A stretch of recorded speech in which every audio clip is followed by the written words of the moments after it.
दोस्तों, जब भी मैं किसी प्रोग्राम में जाता हूँ, किसी फैमिली के फंक्शन में जाता हूँ या कहीं भी जाता हूँ तो मुझे बहुत सारे लोग मिलते हैं और लोग बातों बातों में पूछते हैं कि सिराज सर, आप आजकल क्या कर रहे हो।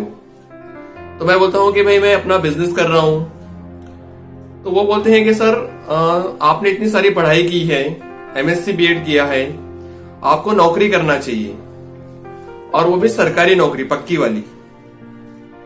तो मैं उनको पूछता हूं कि मुझे सरकारी नौकरी क्यों करना चाहिए। तो वो मुझे बहुत सारे रीजन बताते हैं। उसमें से जो मेन रीजन होते हैं वो दो होते हैं।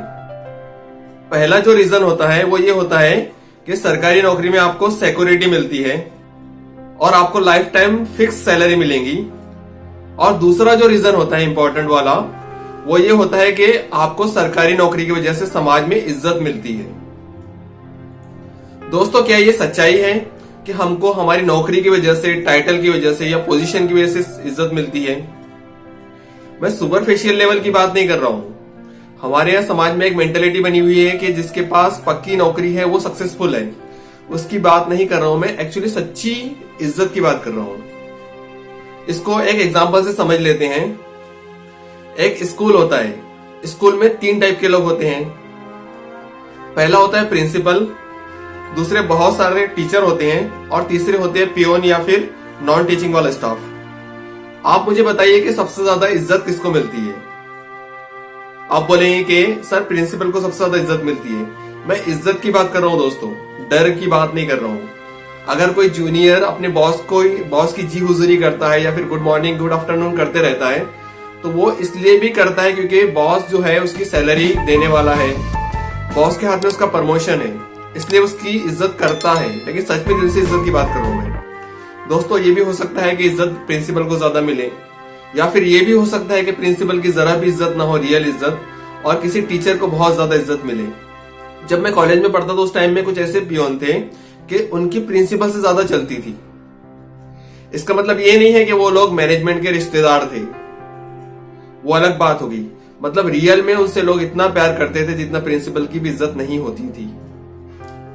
दोस्तों, आखिर इसकी वजह क्या है कि कुछ लोगों को छोटी पोजीशन पे भी बहुत ज्यादा इज्जत मिलती है और कुछ लोगों को बड़ी बड़ी पोजीशन पे भी इज्जत नहीं मिलती? दोस्तों, अगर आप किसी भी बड़ी पोजीशन पे रहते हैं, सपोज आप आईएएस बन जाते हैं, आईपीएस बन जाते हैं, तहसीलदार बन जाते हैं, या फिर किसी भी डिपार्टमेंट में सीनियर पोजीशन पे रहते हैं, तो वहां आपको सैलरी ज्यादा मिलेगी क्योंकि आपकी पोजीशन बड़ी है। आपको पावर भी ज्यादा मिलेगा, आपके अंडर में बहुत सारे लोग रहेंगे, लेकिन आपको इज्जत मिलेंगी ये जरूरी नहीं है। इज्जत के लिए दोस्तों 3 चीजें जरूरी है। इज्जत मिलने के लिए सबसे इंपॉर्टेंट जो चीज है दोस्तों, वो ये है कि आप जिस काम के रुपये ले रहे हो, उस काम को आप कितनी ईमानदारी से कर रहे हो। मतलब आपके होने से कितना फर्क पड़ रहा है। अगर आपके होने से फर्क पड़ता है ना दोस्तों, तो फिर आपके नहीं होने से बहुत फर्क पड़ता है।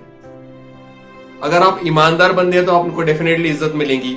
और अगर आप सिर्फ जा रहे हो, सुबह 9 से 5 का टाइम पास करके वापस आ रहे हो, साइन मार के वापस आ रहे हो, तो फिर इज्जत नहीं मिलने वाली। दूसरी इंपॉर्टेंट चीज जो है दोस्तों, वो है कि आपका बिहेवियर लोगों के साथ कैसा है। अगर आप लोगों के साथ बहुत अच्छे से बात करते हैं, उनकी बहुत ज्यादा केयर करते हैं, उनकी फिक्र करते हैं, उनकी हेल्प करते हैं, उनसे प्यार करते हैं, तो लोग भी आपसे प्यार करेंगे। और दोस्तों, तीसरी जो इंपॉर्टेंट चीज है वो है आपका कैरेक्टर। अगर आप कैरेक्टरफुल हो तो आपकी इज्जत डेफिनेटली होने वाली है। तो दोस्तों, 3 चीजें बहुत जरूरी है। पहली चीज है आपका काम, दूसरी चीज आपका बिहेवियर, और तीसरी चीज आपका कैरेक्टर। अगर आपके पास ये तीनों चीजें हैं और आप कुछ भी करते हो, छोटी नौकरी करो, बड़ी नौकरी करो, काम करो, बिजनेस करो, कारोबार करो, या कुछ भी करो, चाय का ठेला लगाओ या पानी पूरी बेचो, तो आपको डेफिनेटली इज्जत मिलने वाली है। और अगर ये तीनों चीजें आपके पास नहीं है तो फिर इज्जत नहीं मिलेगी। थैंक यू वेरी मच दोस्तों।